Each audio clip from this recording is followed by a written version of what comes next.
This Indian woman has killed 8 of her baby girls.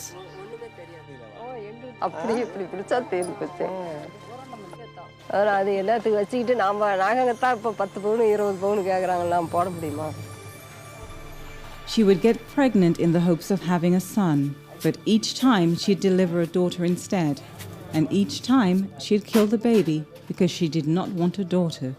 She wanted a son. மனசுல அது வச்சிருக்க கூடாது. பையனா இருந்தா வச்சுக்கலாம், பெண்ணா இருந்தா ஒளிச்சு பண்ணலாம். பிறந்த உடனே நானே பாசிபிள். அதே அப்படி சொல்றாங்க. பெண்ணால எது வேணாலும் செய்யறாங்க முயற்சி எடுத்து. எப்படி? Sadly, this woman's story is not unique. In many nations, particularly India and China, the 3 most dangerous words heard at the birth of a child are, "It's a girl."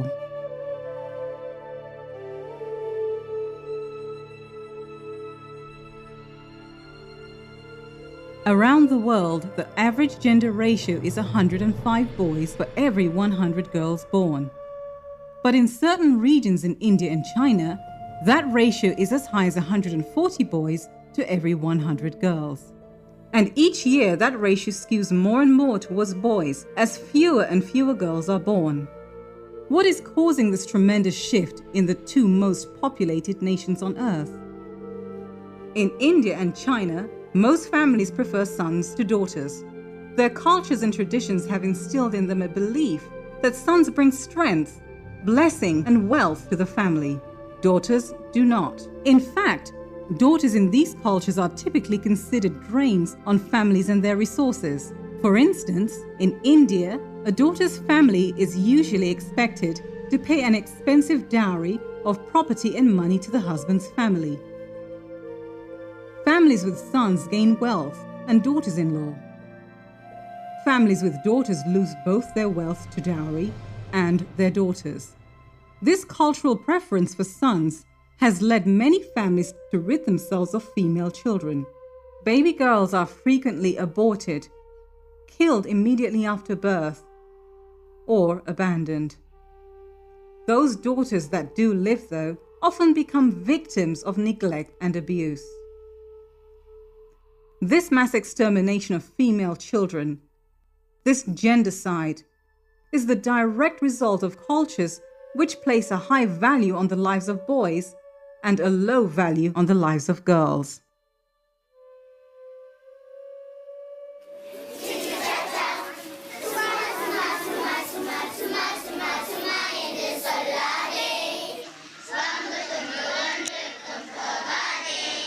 In our homes and orphanages, many children, they are handed over by their own parents. Generally, poor parents, they do not like to have female children. Glory Das runs several orphanages in southern India. Many of the girls in his homes were abandoned by families who did not want daughters. The parents, even sometimes they don't have feeling of sad when they kill their babies. Because what they think, within a minute, the child can die, instead of the child struggling and dying day by day, every day in the poverty. What they think, they want to in a minute to kill the baby. வருமானம் தான் வருமானம் இல்லை, அப்போ ஒன்றுமே பண்ண முடியாது. சம்பாதனை ஆம்பளை சம்பாதனை இல்லை, அப்புறம் ஒருத்தி கஷ்டப்பட்டுட்டு சம்பாதிக்க முடியாது தான். Mariammal, she said, she don't feel anything bad that she killed her baby many years back. Because now she is struggling by poverty and lots of ups and downs in her family. So she feel if that baby is still alive, she would have suffered very much. வரதட்சணை இப்போ தீர்த்தவங்க sir இருக்கணும். சரி, வரதட்சணை ஆம்பளை வருமானம் இல்ல, அந்த நேரத்துல விலைவாசிக்கு வந்து அந்த நேரம் சம்பளம் அதிகமா கிடையாது. புளியாது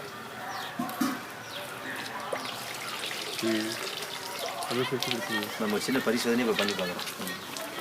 இப்போ இந்த மாதிரி துணியை வந்து அப்படியே குழந்தை மேலே கூட சேர்த்துருவாங்க. What they generally do, they just wet the cloth and they fold it like this and they put it on the face so the child can't breathe. immediately the child will die. This is an entire system, a social machinery that says we don't want females. The killing of females is actually systemic, that it is not just before birth, but it's also after birth and different stages of birth.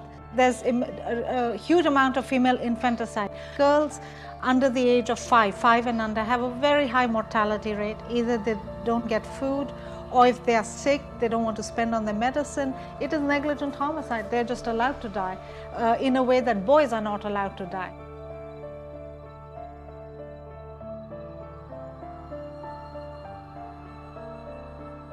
In India today, the devaluation of women and girls is widespread because of factors like female feticide, female infanticide, abuse and neglect. 1 out of 4 girls does not live past puberty. The mortality rates for girls between the ages of 1 and 5 are 40% higher than those of boys.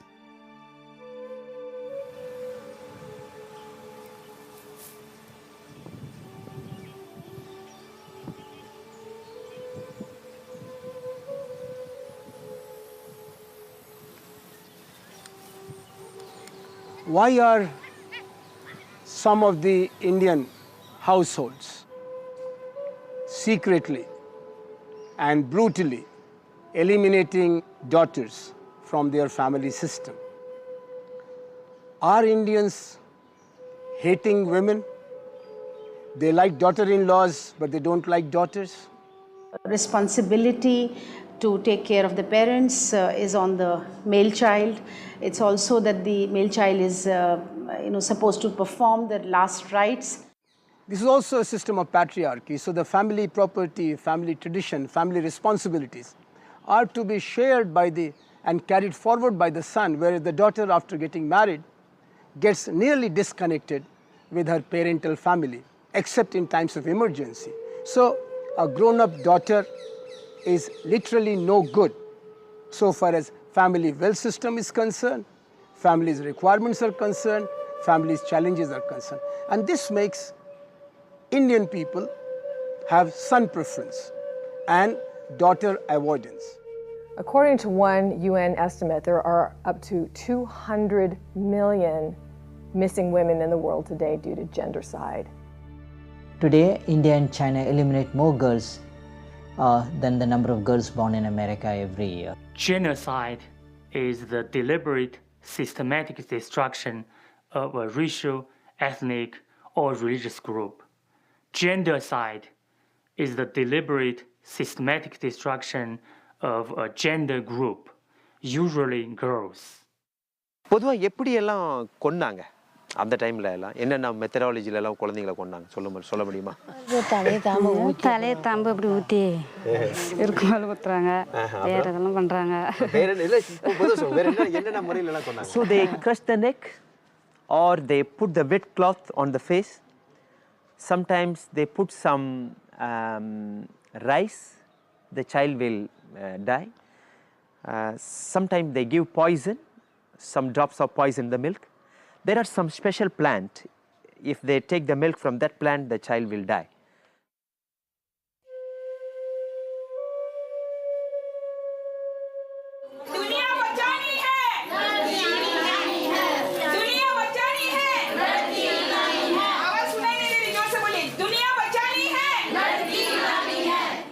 So we just came down to Haryana to one of our projects to have a meeting with the local community here. This was arranged by our field coordinator.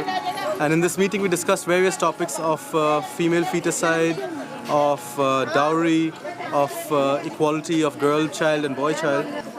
हमारे को तो कोई problem नहीं है लड़के और लड़की में, जेंट्स ही प्रॉब्लम करते हैं उसकी, हमारे को कोई इसकी सॉल्व करो, जा डोरी सिस्टम सॉल्व करो, भी समाज के लिए खत्म हो। एक बहुत बड़ा जिम्मेदार माना जाता है डाउरी सिस्टम, क्योंकि इसी की वजह से लड़की को बोझ माना जाता है। All the women said that boys and girls are equal, and we don't have anything against girls and boys. It's more our men who force us to have a male child. Although there was a hidden tone in which everybody said that once you have a girl child, please do not kill them, and it's completely incorrect to do infanticide. But on the other hand, they were also talking about not to have a girl child. So in a hidden tone, they were supporting female feticide and commenting about once you have a child, then you should not kill them. But your first child, and everybody had the same answer on them, has to be a boy. Because you wish for a boy, as he will make sure that your family lineage continues, he'll make sure that the property of your family remains in the family, and he'll make sure that the daughters, that means his sisters, will be in safe hands. நான் கண்கலங்கி நிற்கிறேனே அம்மா ஐயம்மா பூ முடிச்சு பொட்டு வச்சு பொன்னகையும் போட்டு வச்சு கல்யாணம் முடிச்சு வச்சு அம்மா ஐயம்மா நான் கண்கலங்கி நிற்கிறேனே அம்மா ஐயம்மா ஒரு சாதி ஒரு ரத்தம் சொந்தமிடக்கூடாதுன்னு என்னை கொடுத்தாயே அம்மா ஐயம்மா அவங்க ரத்தம் சொந்தம் கொஞ்சம் கூட பார்க்கலையே அம்மா ஐயம்மா நான் கண்கலங்கி நிற்கிறேனே அம்மா ஐயம்மா செல்லம்மாய் வளர்ந்த பொண்ணு இந்த சீதன புலி கூட்டத்திலே எம்மா ஐயம்மா நான் சிக்கிக்கிட்டு தவிக்கிறேனே எம்மா ஐயம்மா இந்த சோதனைக்கு ஒரு வழி இல்லையா எம்மா ஐயம்மா.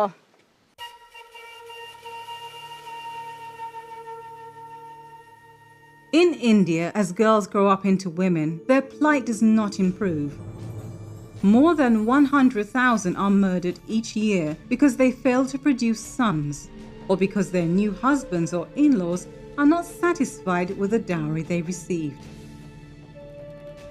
In 1961, the Indian government outlawed dowry to prevent such crimes, yet the practice still remains common today.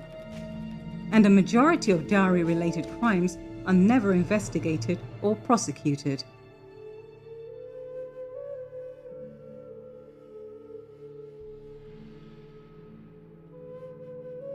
Maya and Raju had 4 children, all of them daughters. मेरे को तो उसके बाद था फिर बेटे का, तो मेरे को अपनी बेटी हो गई। मैं कहती थी भगवान इन्हें कुछ ना हो,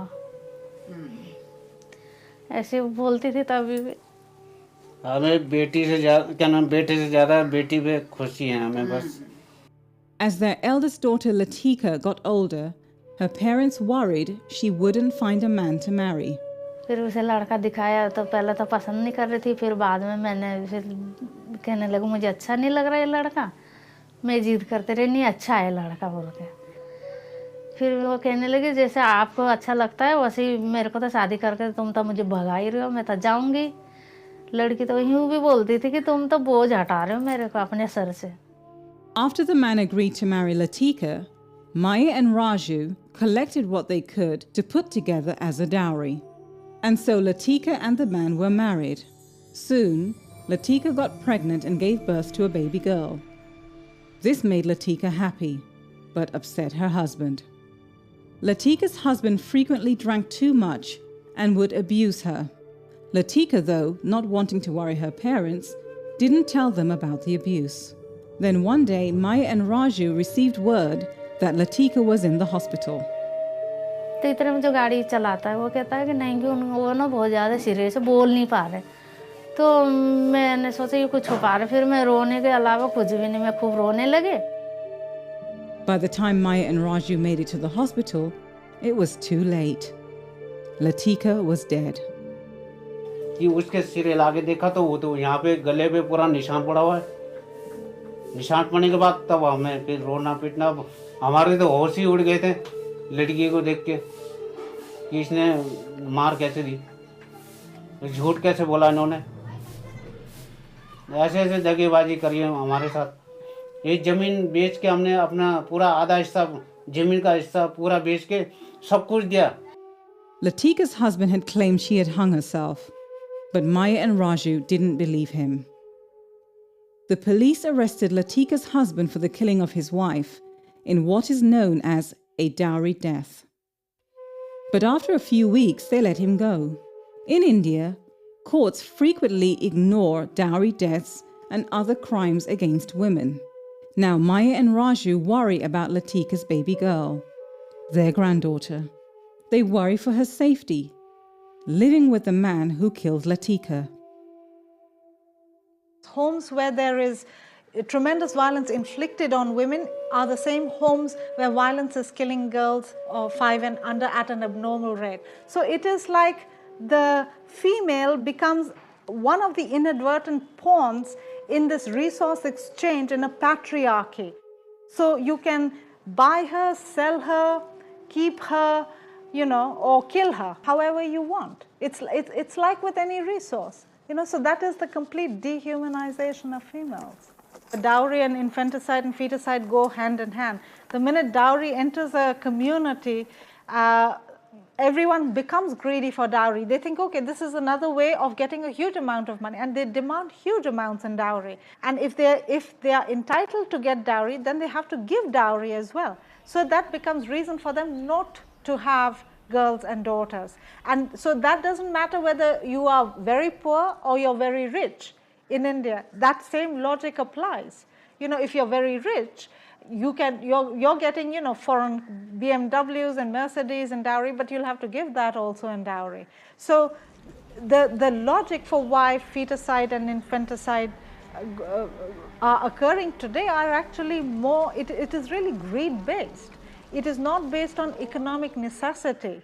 It is greed based. It's every son is one way of getting money in, and every daughter less is less outflow of money from within a family.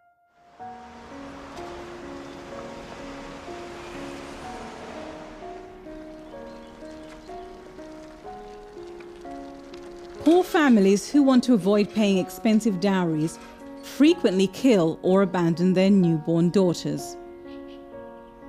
Wealthier families use ultrasound machines to learn the gender of the child. Then, if the child is a girl, commit female feticide, aborting their baby because of her gender. Infanticide was very horrible, very terrible thing to live with for the rest of their life.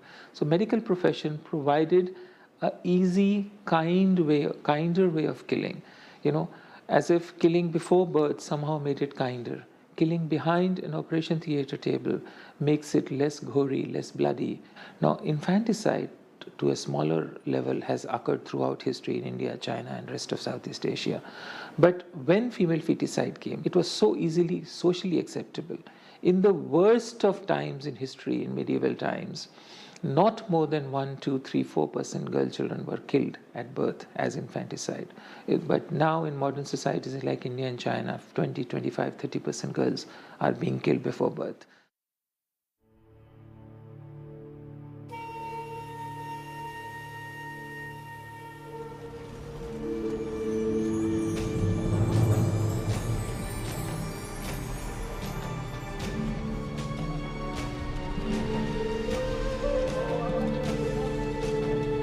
The pressure started the moment they came to know that I am carrying twins.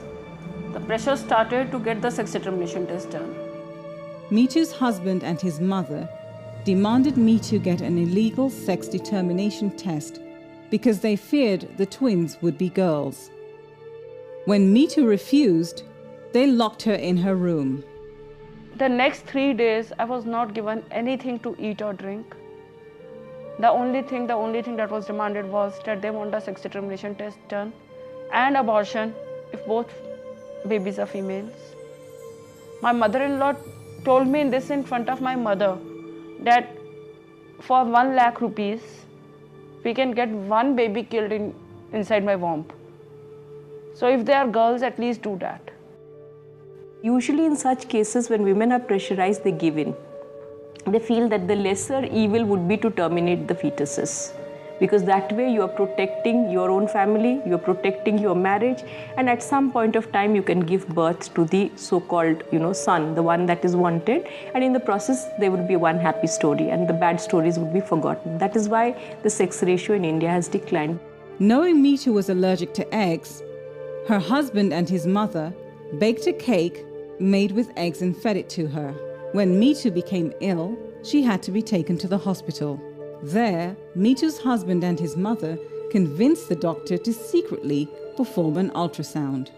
When the doctor did, the ultrasound revealed that Mitu's twins were both girls. The demands for abortion intensified. Now there were no demands for sex determination. Now the demand was for abortion. In a fit of rage, Mitu's husband pushed her down the stairs. Then she was locked in a room. injured and bleeding, in hopes she would miscarry. But Mitu was determined to have her daughters. She escaped to her parents' house. Eventually, she gave birth to her twin daughters, though 2 months premature. She had not told her parents everything. Her parents, who are her support group now, she had not even told them. That's a very common story in India, that women do not tell anybody, and especially in their own families, because being unsuccessful in a marriage is not only about the woman's own status, it's also about her own family status. So they would be looked down upon. There would be a certain amount of social ostracism. That is why Dowry Prohibition Act sometimes fails, because the family would rather pay that dowry to keep the marriage and then have all the violence unleashed on their daughter rather than taking her out from there.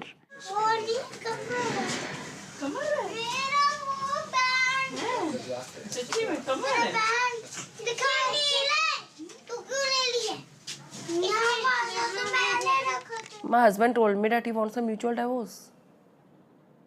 He hates me and he doesn't want to live with me. He wants to remarry because he wants to have sons, which I have not given him.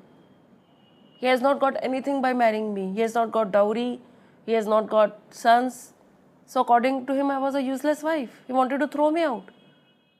Then I think she changed from being a victim to a survivor. I think there was a change in her personality at that stage. And that is not at all common. We have seen a lot of women who probably break the silence, but then they go back. There is some kind of a compensation by the family, or they have been frightened to go back, or they feel that it's better not to go out in the public and do this, so they get back with their families.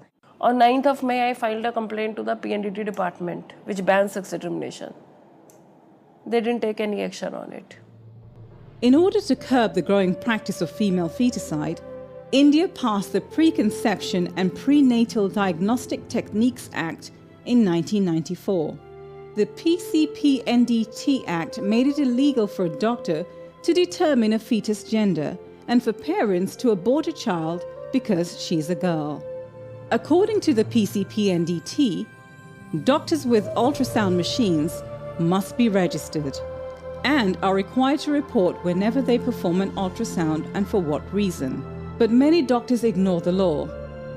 Families pay these doctors under the table to discover the gender of their child in order to abort the fetus if it is a girl. And though such practices are illegal, the government rarely investigates instances when the law is broken. As a result, sex-selective abortion continues to be common in India. Altogether it's a connivance between the family and status of a very disempowered women. She can't really say anything, and connivance is between the family, doctor and the technology people that is coming together to take away the right to life from the girl children. For the doctors, the more unethical they are, the greater their income, because there's virtually total impunity to the crimes they commit. No risk of being caught, but enormous profits. You will hardly hear of any cases where it has been enforced in any state, and there is absolutely no accountability from the top to the bottom. Today, Mitu continues to plead with the government to prosecute her husband, who forced her to get the illegal ultrasound, as well as the doctor who performed it. Doctors make large sums of money for performing such ultrasounds, though, and the courts favor doctors and hospitals in such cases.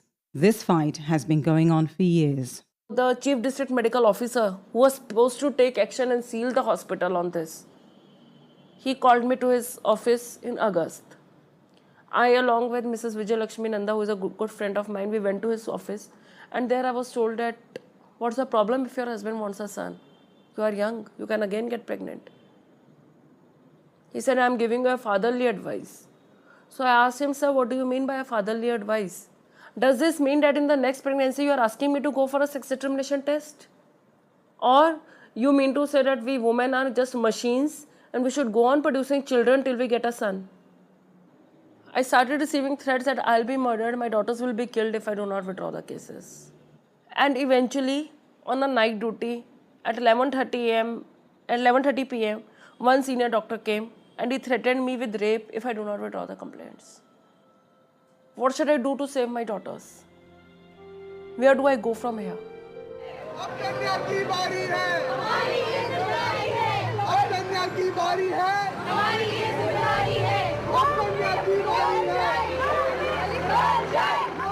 But the reason I am rushing to the courts is that if all this can happen with an educated woman like me, what is the guarantee my future generations, my daughters will not face the same harassment when they grow up? It is 16 years since the act was passed and I am the first complainant and I am being harassed. I have been writing to the Prime Minister, to the President, to the Health Minister, I have been visiting their offices, but nothing has come out of it. Will any other Me Too come forward? Basically, the sex discrimination is done during pregnancy. Now she's mobilized a lot of people on the issue on her own. She runs her own blogs. She tells her stories. It is very difficult to break out of the mold and tell your own stories. She keeps people updated on her own cases. She's fighting a battle on her own with her own resources. And she tries to build up public issues. But I think from a victim to a survivor to being the face of a campaign for missing girls, Me Too is a role model in many ways. I'm yet to see a mother who reveals so much and is so happy about just seeing her daughters grow. I think in that way she is an example.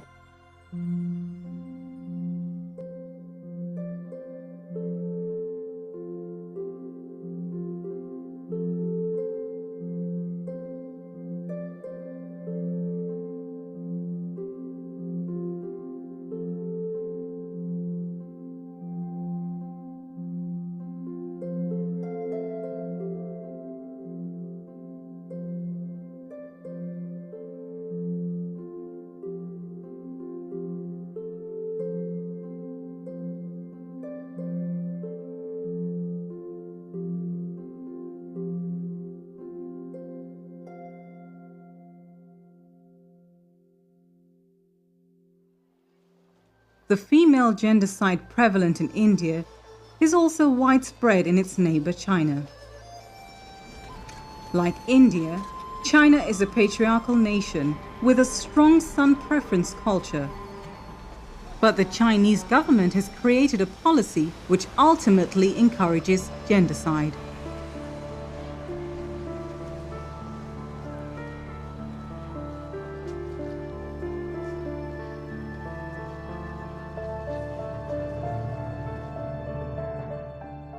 In response to fears of overpopulation, China introduced the one-child policy in 1979. The law restricts most Chinese couples to one child. Rural families, though, are allowed a second child if their first is a daughter, so they can try for a son. Enforcement of the policy is strict and harsh. Families found in violation of the policy may be subject to forced abortion or forced sterilization.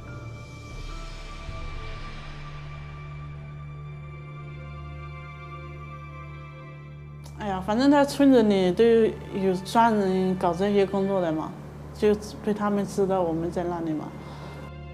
Lee and her husband lived in a rural village with their 2 daughters.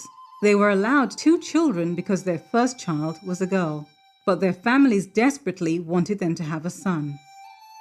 So, though it was against the law, Lee and her husband decided to have a 3rd child in the hopes that it would be a boy. When they found out that they would be having another girl, their parents told them to get rid of the baby. Another daughter would do them no good. But Lee and her husband wanted to keep their child. 是我女儿啊，那么就打电话回家跟她爷爷奶奶讲，就是说那么回去第3个是我女儿，然后那爷爷奶奶都说是都给电话都给俺们讲，都说家里都说去打到。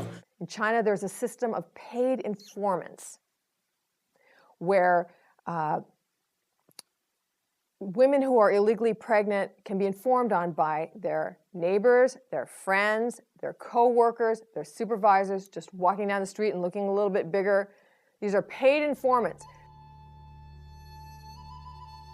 So then the family planning office keeps track of all these women who are illegally pregnant, and then they will have a family planning raid on their neighborhood where they will do a sweep of that particular neighborhood and just drag out all the women who are illegally pregnant and bring them down to the family planning office and force them all to have abortions. The Chinese one-child policy is enforced by the family planning police, a militant order that monitors and arrests families in violation of the policy.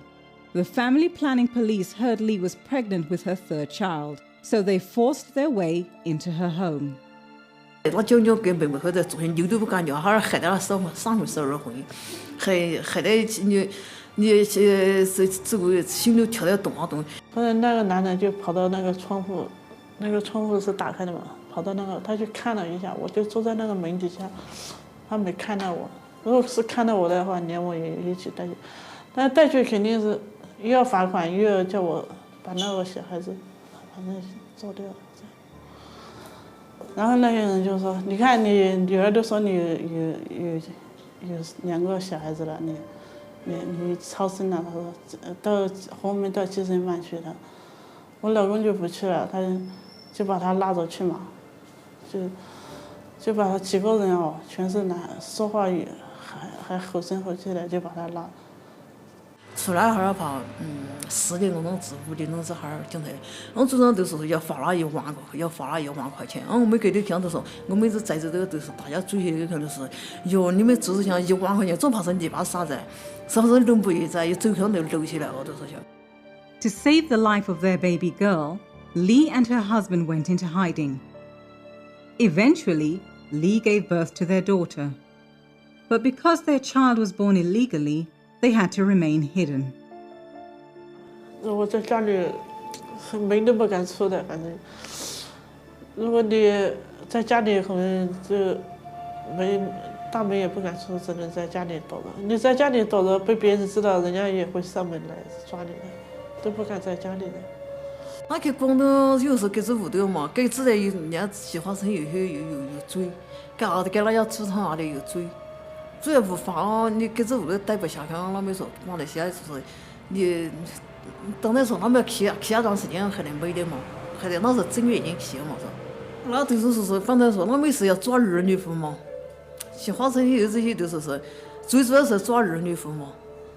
是反正说人家男娃儿这些，人家都没有知道，最主要是抓女娃儿这些嘛。So they fled again, this time to a distant region, leaving behind their 3 daughters with different relatives. Today, Lee and her husband work in a distant far-off factory, earning what they can to send home to provide for their daughters. They miss their children, but they also understand that if they were to return to their village, they would be arrested and severely punished by the family planning police.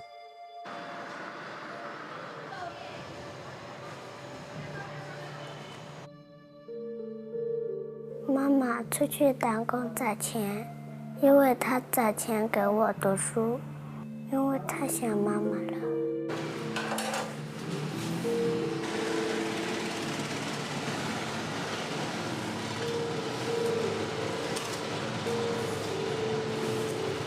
我想让妈妈回来，不要让妈妈难过。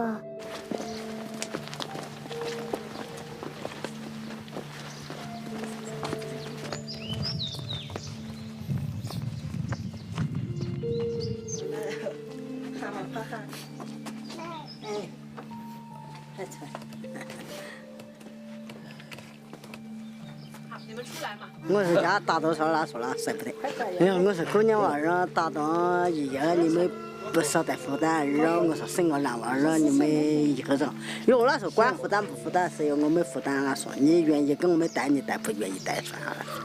我说管你们生不生。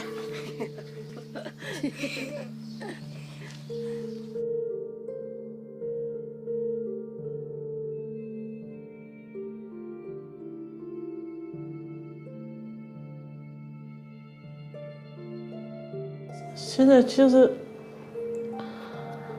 想着现在就是现在想的是小孩子自己不在他们身边照顾他们，谁比谁不了，自己在外面就是担心，因为不在他们身边，现在就想这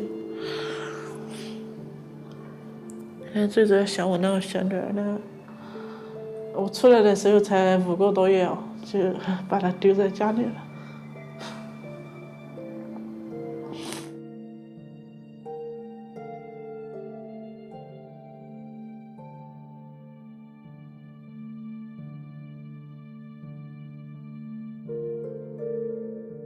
现在想来就是，如果能多打2年的话，回去修点房子，然后反正给照顾小孩子嘛，多赚点钱，小孩子也比较过得好一点以后。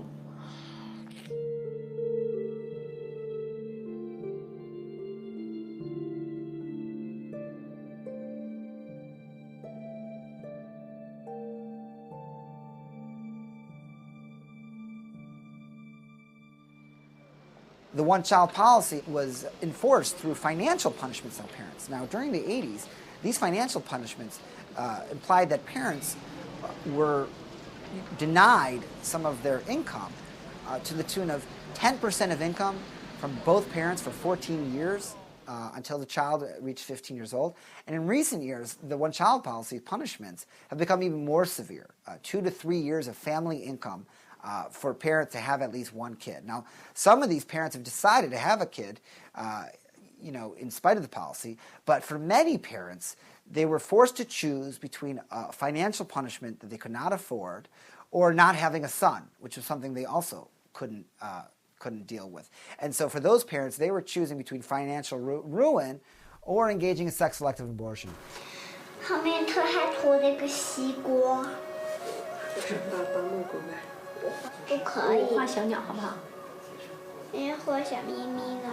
我画太阳。我现在呢已经结婚差不多10年。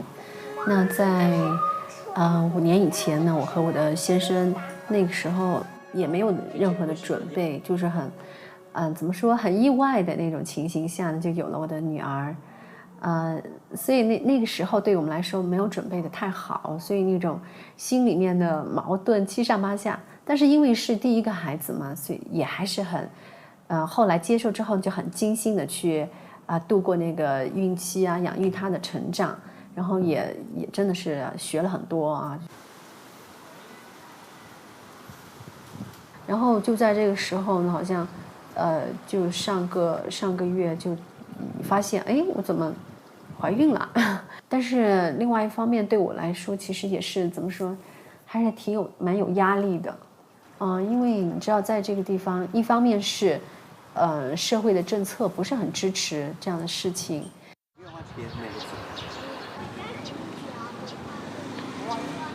这个压力呢，主要是包括，比如说政策不允许的情况下，因为现在也有政策说要鼓励举报。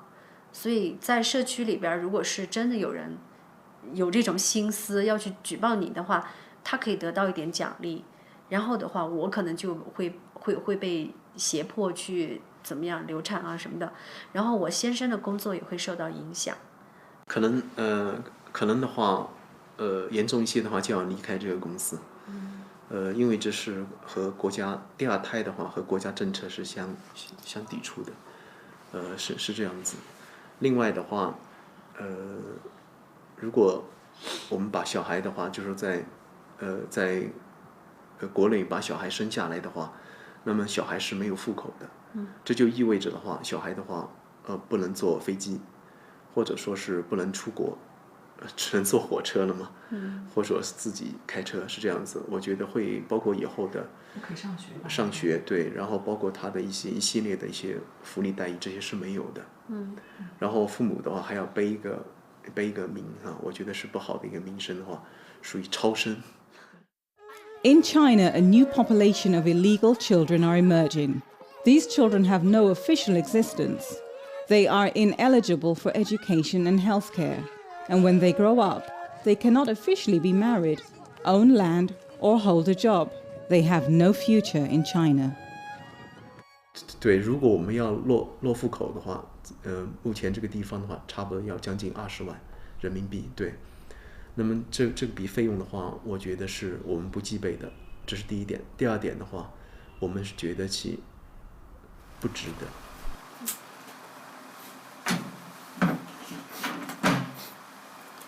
其实在我的家庭里面，我的父亲也是很期待，因为我们家是3个女孩嘛，所以她也是很期待有个男孩的，所以这个期待其实也带给了我，也有同样的这种感受，就是说，如果一个家庭里边他能够为这个男性他也能够生一个男孩的话，其实也是好像挺好的一件事情。他们都这样讲的，就是如果我生了儿子的话，别人就请我吃饭；如果我生了女儿的话，我请别人吃饭。就是意思是亏和赚的这种2种概念了嘛。但是另外一方面呢，就因为政策啊怎么样啊，就开始为去哪儿生、多少钱、怎么样把这个孩子安全的生下来，在途中不被这些政策影响等等，这些要做一些掩护，然后就考虑到那个整个怀孕的过程，你有时候可能得躲躲藏藏啊，或者怎么样，就这些方面就让我觉得还是很焦虑。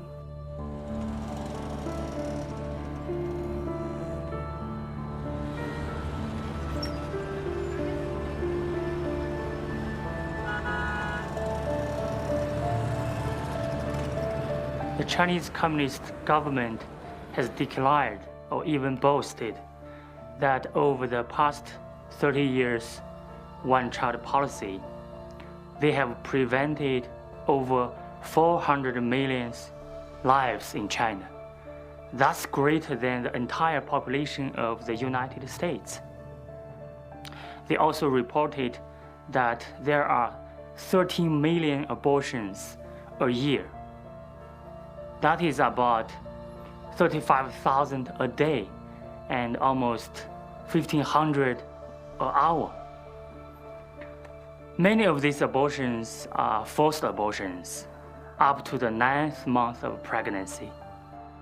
According to the World Health Organization, 500 women a day kill themselves in China, and countless more attempt it.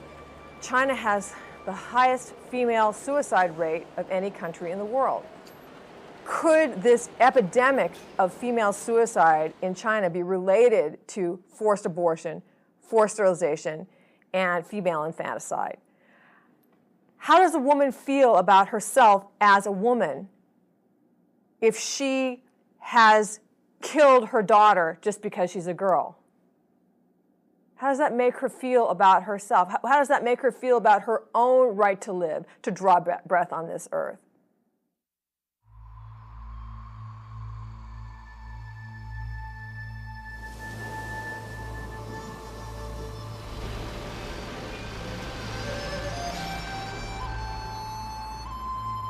Right now, we're on the cusp of explosion in the sex ratio amongst the sexually mature population, the age groups. So Chinese marriage markets are on the verge of collapse. Today in China, there are around 37 million more males than females living. This is often called bare branches. That means these men will never find wives inside China. This serious gendercide has caused sex trafficking, prostitution market, and child bride kidnapping. These bare branches are a growing problem. Each year, 1.1 million more boys are born than girls in China, and currently there are 37 million more men than women. That means there are 37 million fewer women for men to marry. As finding a woman to marry becomes more and more difficult for men, child trafficking has increased dramatically. Girls are stolen or purchased by families so they can be secured as future brides for their sons. "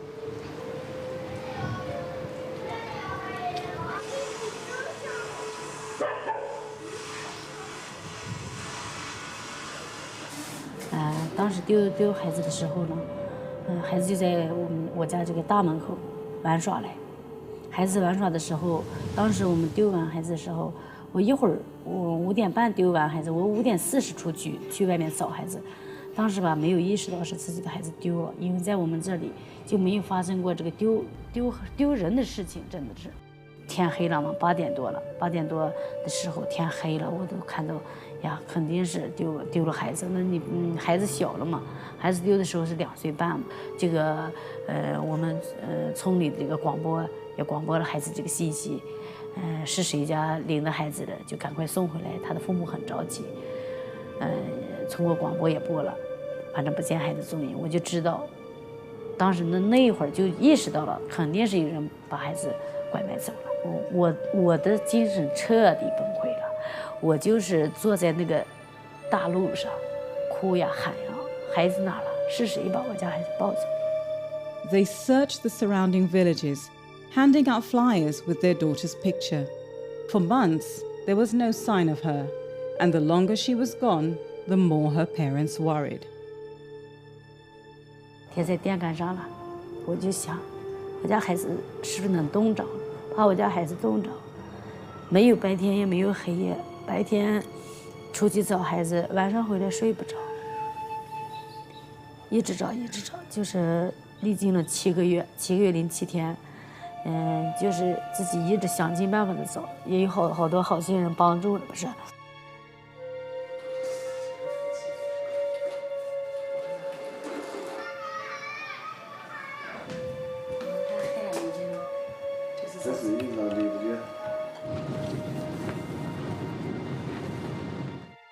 Then, someone in another village said she had seen a child looking like the little girl living in a nearby home. The parents went with the police to the home the caller had reported. Inside, they found their daughter, healthy and unharmed. The police arrested the residents who had kidnapped her. 这是刘亚，这是刘亚，这是不是刘亚？对，就是找回孩子的时候，我的生活就是发现好像是翻天覆地的这个生活的这个变化。孩子回来家以后，从来不去门口玩，他自己人都能你去门口玩，我不去，我怕坏人来了。The couple is believed to have stolen the little girl to provide a future bride for their son. It's estimated that there are approximately 70,000 children every year that are stolen away from their parents and trafficked to other parents who have not been able to have a second child through the birth process, so they want to traffic a child into their families.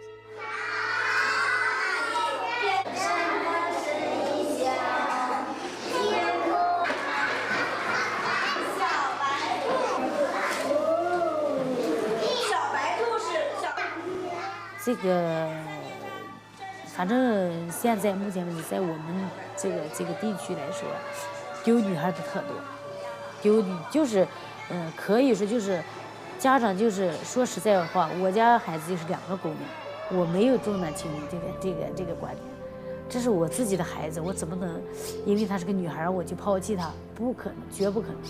我家孩子丢了，我就发誓，我这辈子找不见孩子，我绝不放弃。反正现在目前为止，在我们这个地区来说，丢女孩的特多。Most families want brides for their sons, but few families want daughters for themselves. Because of this, hundreds of thousands of baby girls are orphaned or abandoned in China each year.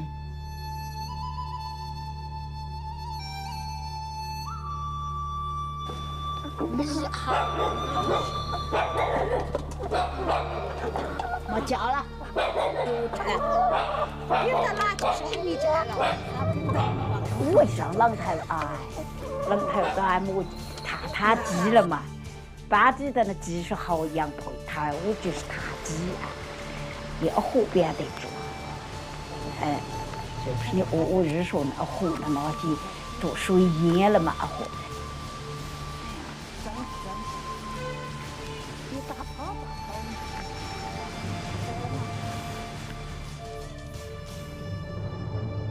一种咋种的香香，种香香，哎呀，鸡买不成，拿着那空香香的花了嘛，到湖边那一看，回来着了嘛，咋就真的那些人不爱着那娃娃，哎呀，我说是死那么活呢，鸡我也不买了，拿来看瞧瞧，拿来小孩瞧瞧这娃娃。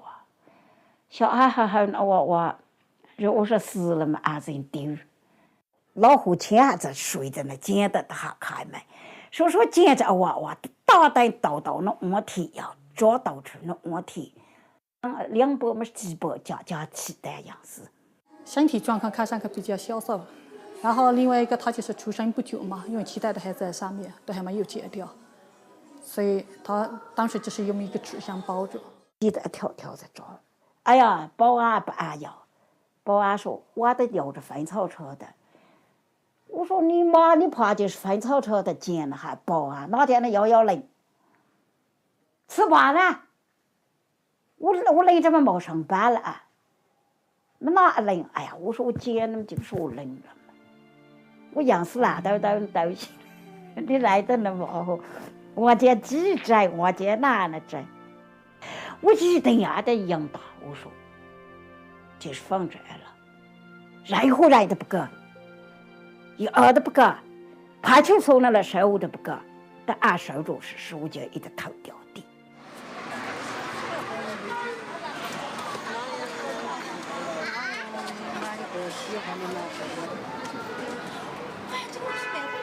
是不是？你最喜欢跳舞了？我都不知道你们啊。什么意思？其实呢，我开始就是我妈带回来以后呢，我也没有想着收养，所以捡回来以后是我妈就养着了。然后我决定收养它呢，我就想着不过就是签个字嘛哈，收养就收养了嘛，我也没有考虑那么多。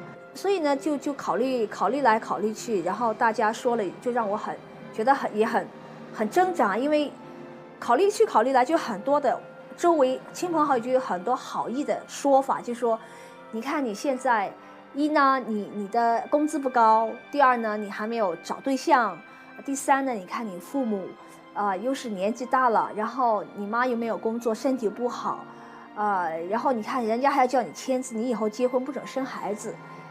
你这样就给你造成很大的困难，你以后找对象就更难了。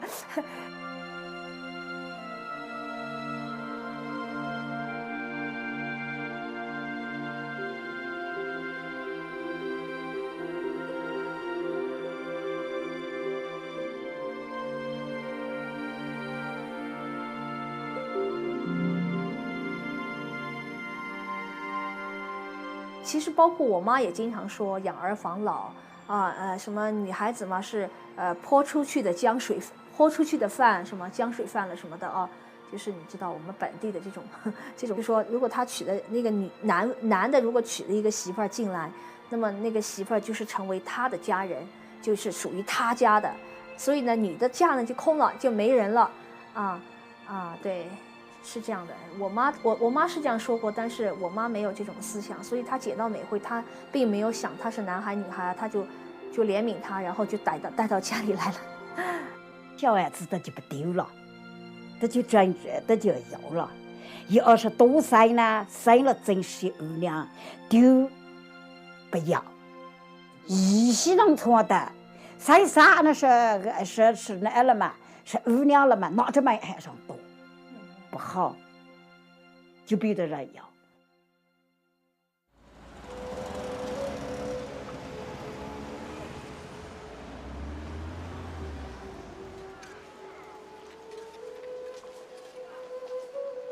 Some people would regard allowing 2 children instead of 1 child as being a solution to the one-child policy. That is not a solution. The issue is not how many children the government allows a woman to have.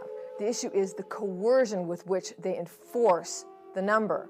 So whether it's 1 child or 2 children, a woman is still going to have a pregnancy permit and a birth permit to have that child, whether it's their first child or their second child, or they may be subject to forced abortion. Just reversing the one-child policy will only mitigate the problem, but the long-term solution is for some parents to be okay with not having a son. Chinese needs to forsake Confucius' son preference culture and embrace the fact that girls are as good as boys and women are as valuable as men. Son preference comes from cultures that devalue women, that they feel that women are just not as good as men. And women who've been beaten down by these cultures, and these cultures have been devaluing women for thousands of years, can't always stand up for themselves. And that's why women who come from cultures that value women, where women are equal, we need to stand up for our sisters because they cannot stand up for themselves. It is a violation of human rights when babies are denied food or drowned or suffocated or their spines broken simply because they are born girls. It is a violation of human rights when women are doused with gasoline, set on fire, and burned to death because their marriage dowries are deemed too small.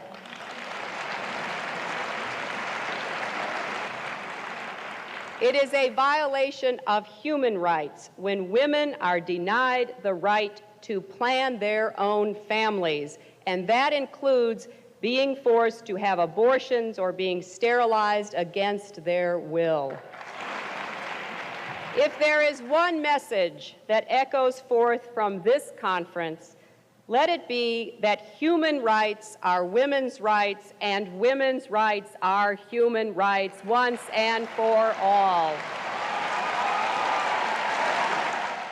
Sadly, since this address in 1995, very little has been done either socially or politically to stop gendercide around the world. The right to life is it is what defines us as human. That as a human being, your most fundamental right is the right to life and existence, and it's unconditional. You don't ever justify why someone has the right to live. Like we do now with women. So there are sites that say, oh, but if you kill women, who will have the babies? Well, so like I said before, that I have argued, well, does that mean you kill women who don't want to have babies? Women are so beautiful, why do you want to kill them? Well, if they're ugly, then do you kill them? The right to life it's an uncontested right. But the fact that we have to justify why women shouldn't be killed, that is a dehumanizing argument in itself. So I think that there is somewhere there has been a huge shift in the female genocide from the human rights basis. So we are treating women as like pandas, or any other wildlife animal that is going extinct and that we should raise for the conservation. So when you say something like, you show a picture of a little girl and you say save the girl child, and you have many people say that, yeah, save the girl child. Who are we addressing? Who are we talking to? Who is going to save the girl child, and whom are you going to save the girl child from? You do not get to this scale without much of the population being involved in some way. Either it's happening in the families in terms of feticide, dowry violence, or they are involved in the police or courts, or they're turning a blind eye when it happens in their neighbor's house or their neighborhood. Everybody is involved, perpetuating a system, turning a blind eye, allowing for it to continue. So it is, when you say save the girl child, who's listening? When you turn the mirror around, and unless we take a good hard look into our psyche, into our moral conscience, and you realize that as a nation we have need for examination, for shame, and for change, for actually confronting it within ourselves, nothing is going to change. There needs to be an assumption of responsibility, that there is something that we have allowed to go horribly wrong, and we are each responsible for it.